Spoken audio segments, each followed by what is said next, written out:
दो गंवार भाभी लाई मॉडर्न देवरानी। ये कहानी है गायत्री देवी के परिवार की, जो नया गांव में अपने तीनों बेटों मंटू, अनूप, गोपाल और दो बहू कजरी और चंदा के साथ रहती थी। प्रणाम माँ जी, ये लीजिए चाय। क्या बात है चंदा बहू, आज बड़ी ही सुबह चाय ले आई। अभी तो 6 ही बज रहे हैं। वो का है ना माँ जी, आज बिजली ने सुबह 5 बजे ही गोबर कर दिया था। अब गोबर देते ही उसके पेट में भूसा खाने की कबड़ी मच गई, तो हम उसको भूसा खिलाए, तभी लगे हाथ बिजली सुबह ही दूध दे दी। हाय दैया माँ जी, हम तो चूल्हा जला कर आए हैं। अगर आज बुझ गया तो ससुरी डबल मेहनत करनी होगी। हम जात है माँ जी। फिर कजरी और चंदा आंगन में मिट्टी के चूल्हे पर खाना बनाने लगती है। तभी उनका देवर मंटू उनके पास आता है। गुड मॉर्निंग चंदा भाभी, गुड मॉर्निंग कजरी भाभी। वेरी गुड मॉर्निंग मंटू देवर जी। मेरी प्यारी भाभी, आज खाने में क्या बना रही हैं? हम बनावट है दाल चावल और रोटी भी। भाभी, आप दोनों जब से इस घर में शादी करके आई हो, या तो आप दोनों के हाथों में झाड़ू होता है या बेलन। वैसे भाभी, आप दोनों को ऐसा नहीं लगता कि आपकी मदद करने के लिए कोई यहाँ पर होना चाहिए? देवर जी, लट्टू की तरह गोल गोल बात का है घुमावत है। साफ साफ कहिए, आपको भी शादी का लड्डू चखना है? फिलहाल में तो मेरा शादी का कोई इरादा नहीं है। मैं तो बस आप दोनों के भले के बारे में सोच रहा था कि देवरानी ले ही आऊं। ठीक बा देवर जी, आज ही हम माँ जी से आपके ब्याह की बात कर लेंगे। भाभी, वो एक्चुअली मैंने आपकी देवरानी ढूंढ ली है। वो शहर में मेरे कॉलेज में पढ़ती है। ऐसा कहकर मंटू अपनी गंवार भाभियों को अपनी मॉडल गर्लफ्रेंड पल्लवी की फोटो दिखाता है। वैसे देवर जी, देवरानी जी तो एकदम पटाखा पीस पटाए हैं। आज ही हम दोनों माँ जी से बात कर लेते हैं। कुछ देर बाद चंदा और कजरी अपने सास ससुर से बात करती हैं। चंदा बहू, ये तो क्या कह रही है? आज तक इस खानदान में लव मैरिज नहीं हुआ है। और तू रे मंटुआ, हम तुमको शहर पढ़ने को ना भेजे रहे। जी पढ़ाई किए हो तुम वहां जाके, शहरी मॉडल मैम के चक्कर में पड़ गए। माँ जी, अब बात को गतान के जैसन खींचातानी करके कछु नहीं मिलना। जरा सोचिए, अगर देवर जी और वो मॉडल देवरानी के साथ कहीं भाग के शादी कर ले तो कितना बेइज्जती होगा। इससे अच्छा तो ये दोनों रोमियो जूलियट का लव मैरिज कर दीजिए। गायत्री जी, चंदा बहू बिल्कुल ठीक कह रही हैं। इस शादी के हो जाने में सभी की भलाई है। कुछ दिनों में शादी की तैयारियां शुरू हो जाती है और शहर की मॉडल पल्लवी दिल्ली शहर छोड़कर अपने ससुराल नया गांव आ जाती है। अब देखना ये है कि क्या ये शहरी मॉडल देवरानी अपनी गंवार जेठानियों के साथ घुल मिल पाएगी।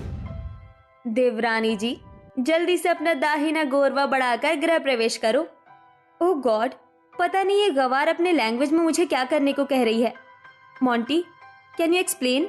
तुम्हारी ये गवार भाभियां मुझे क्या करने को कह रही हैं? पल्लवी, भाभी तुम्हें गृह प्रवेश करने को कह रही है। पल्लवी जल्दी से गृह प्रवेश करके अंदर आ जाती है।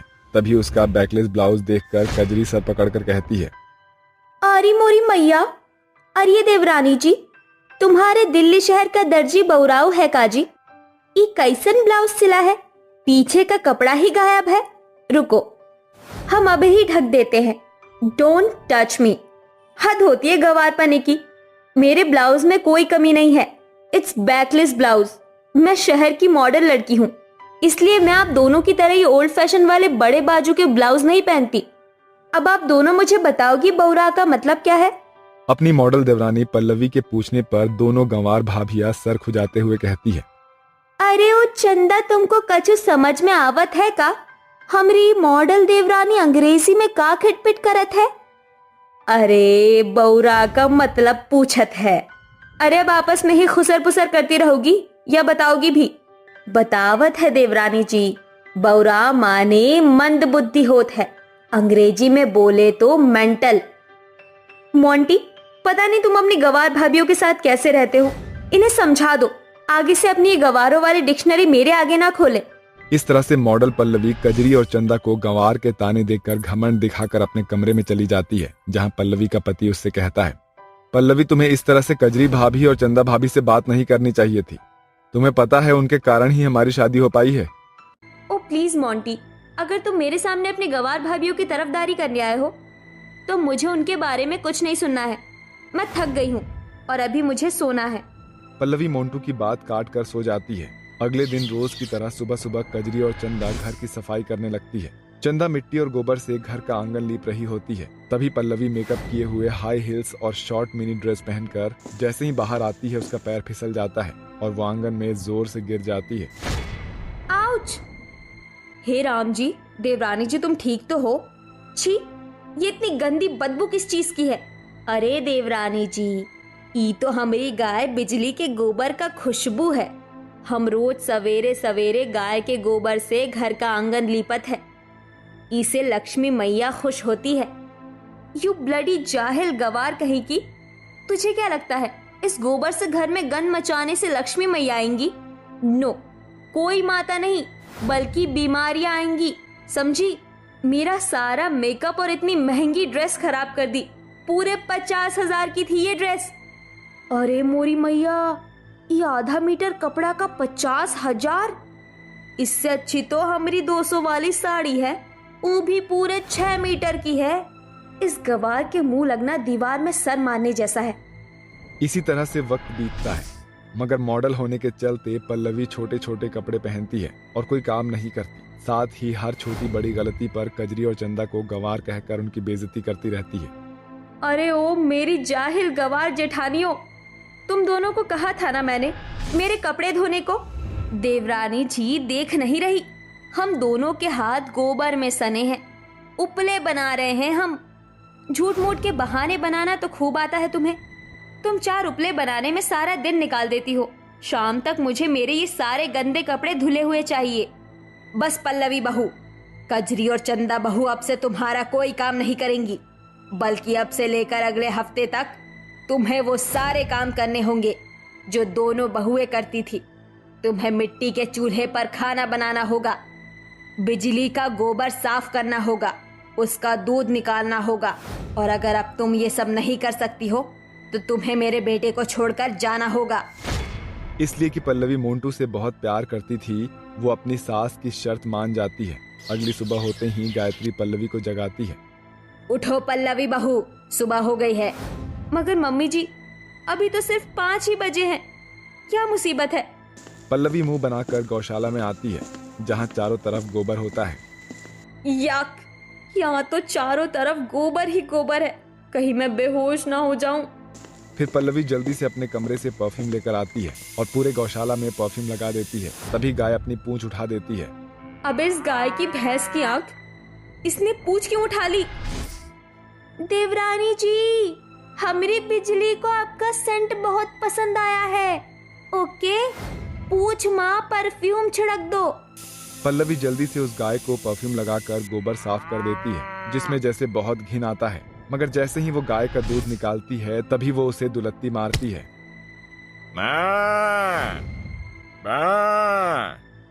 आउच, मेरी कमर।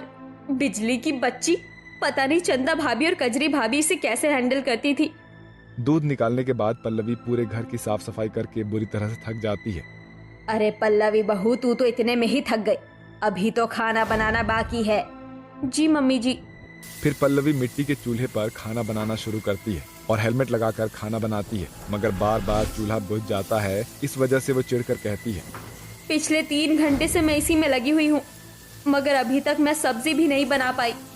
तभी अचानक से चूल्हे में जल रही आंच की एक लकड़ी बाहर आ जाती है, जिससे पल्लवी का हाथ जल जाता है। ये देखकर गायत्री, चंदा और कजरी उसके पास आती है। देवरानी जी, तुम ठीक तो हो? चंदा, तुम देवरानी जी का ध्यान रखो, हम कोलगेट लेकर आवत है। कजरी जल्दी से पल्लवी के जले हुए हाथों पर कोलगेट लगा देती है और पल्लवी अपने किए पर पछताते हुए कहती है, कजरी भाभी, चंदा भाभी, प्लीज आप दोनों मुझे माफ कर दीजिए। मैं हमेशा आपको गवार कहती थी और समझती थी कि आपको कुछ भी नहीं आता, मगर आप दोनों जितना काम करती है मुझसे वो नहीं हो सका। मुझे एहसास हो गया है कि हर इंसान एक जैसा नहीं होता, सभी में कमी के साथ साथ खूबियां भी होती है। उस दिन के बाद से मॉडल पल्लवी अपने जेठानियों की तरह गांव के देसी माहौल में ढल जाती है और सभी के साथ खुशी खुशी रहने लगती है। हे माता रानी, मैं तो भूल ही गई थी कि आज शुक्रवार है और मुझे माँ दुर्गा को पूरी सब्जी का भोग लगाना है। जल्दी जल्दी काम करके पूरी सब्जी का प्रसाद बना लेती हूँ।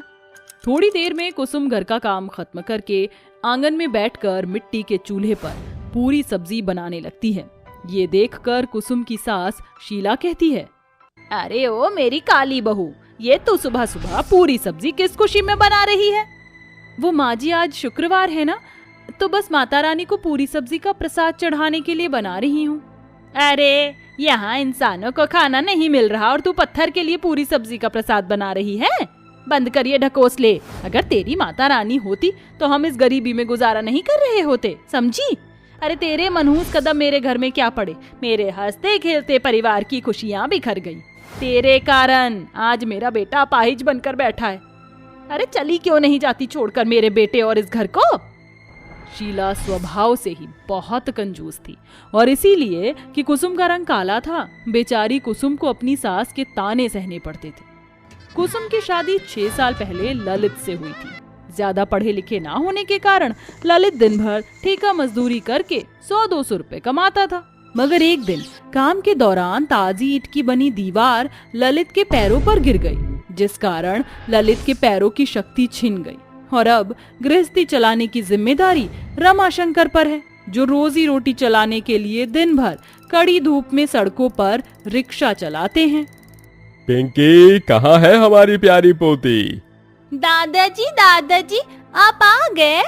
हाँ मेरी प्यारी पोती, और ये देख तेरे दादाजी तेरे लिए क्या लाए हैं, गर्मा गर्म जलेबी। मेरी पिंकी को जलेबी पसंद है ना? ले खा ले। इतने में शीला आकर मासूम बच्ची पिंकी के हाथों से जलेबी छीन लेती है।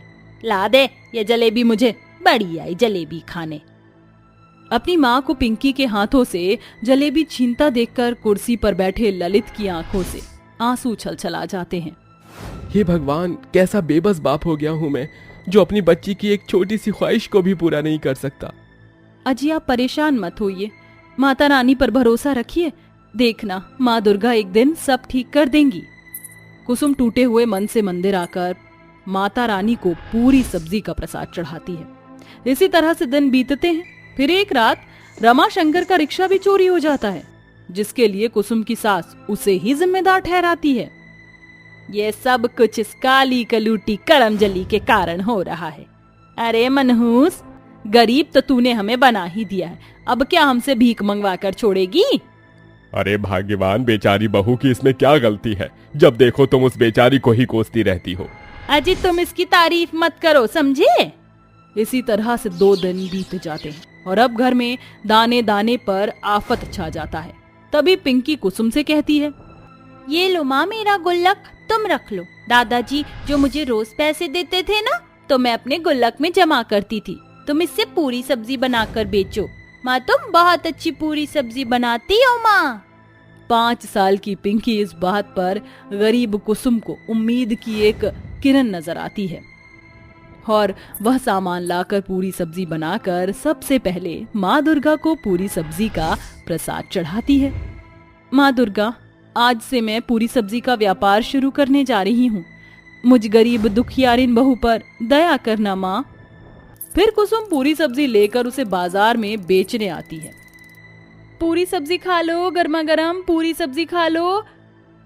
मैं इतनी देर से आवाज लगा रही हूँ, मगर कोई भी मेरी पूरी सब्जी खाने नहीं आ रहा, क्योंकि इस बाजार में खाने पीने की बहुत सारी दुकानें हैं, मुझे कहीं और जाना होगा। फिर बेचारी गरीब बहू अपनी बनाई हुई पूरी सब्जी लेकर रेलवे स्टेशन पर चली आती है, जहाँ चारों तरफ मुसाफिरों की बड़ी भीड़ भाड़ होती है। पूरी सब्जी खा लो, गर्मा गर्म पूरी सब्जी खा लो। उस गरीब काली बहू के बनाए पूरी सब्जी की खुशबू सूंघकर रेलवे स्टेशन के एक बेंच पर बैठे नीतीश और छाया नाम का एक शादीशुदा जोड़ा कहता है, नीतीश मुझे बहुत जोरों की भूख लगी है, मुझे ये सब्जी पूरी खानी है। अरे ओ सब्जी पूरी वाली, जरा जल्दी से 2 प्लेट सब्जी पूरी दे दो। अभी देती हूँ साहब जी, ये लीजिए।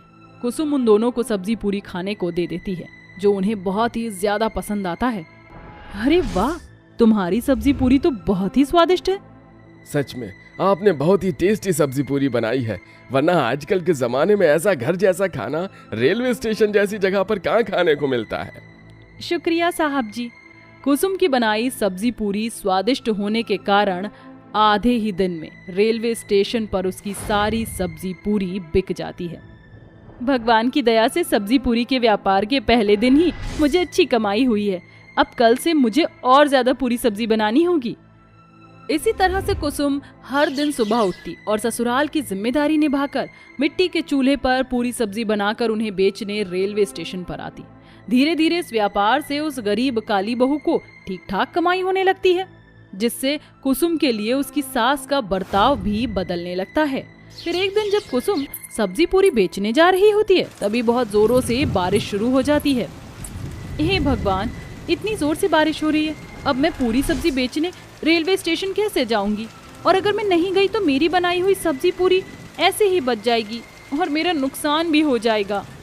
ये सोचकर बेचारी गरीब काली बहू एक फटी हुई बोरी ओढ़कर सब्जी पूरी का ठेला लेकर भारी बारिश में रेलवे स्टेशन जाने लगती है। तभी तेज तूफान के कारण उसके सर से बोरी उड़ जाती है और वो बारिश में भीगी हालत में रेलवे स्टेशन जाकर सब्जी पूरी बेचने लगती है। सब्जी पूरी खा लो, सब्जी पूरी गर्मा गर्म स्वादिष्ट सब्जी पूरी।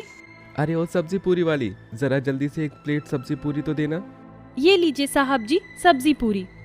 वैसे तुम्हारी सब्जी पूरी है तो बहुत ही स्वादिष्ट, मगर ये ठंडे हो गए हैं। अगर गर्म होते तो और स्वाद आता। वैसे इस रेलवे स्टेशन पर इतनी सारी खाने पीने की रेडी लगी हुई हैं, तुम भी यहीं पर सब्जी पूरी का ठेला क्यों नहीं लगा लेती?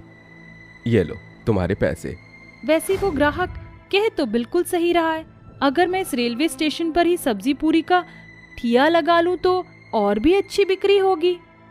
फिर कुसुम रेलवे स्टेशन पर सब्जी पूरी की एक दुकान लगा लेती है, जिसमें कि उसकी 5 साल की बेटी पिंकी भी उसकी मदद करती है। अरे ओ पूरी सब्जी वाली, जरा एक प्लेट गर्मा गर्म सब्जी पूरी तो देना। अरे एक प्लेट पूरी सब्जी मुझे भी देना, और हाँ सब्जी थोड़ा ज्यादा दे देना। जी साहब जी, अभी देती हूँ।